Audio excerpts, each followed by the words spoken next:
Alam mo ba kung bakit nasasaktan ka?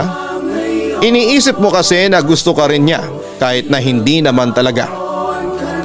Ikaw lang ang umaasa at nasasaktan sa pagpupumilit sa sarili mo na mahalin ka din niya kahit na wala ka naman talagang pag-asa. Kung mahal mo ang isang tao, subukan mo siyang ipaglaban ng ilang ulit.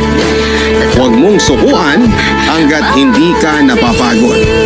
Pero sa oras na pakiramdam mo, nasasayang na lang ang panahon mo sa kanya, simulan mo nang piliin at mahalin naman ang sarili mo.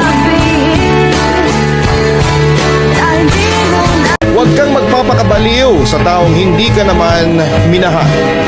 Sapagkat kung hindi mo pahahalagahan ang sarili mo, sino pa ang magmamahal sa'yo? Paano kung ang bagyo ay biglang lumakas at sa mga responsibilidad niya sa iyo ay bigla siyang tumakas?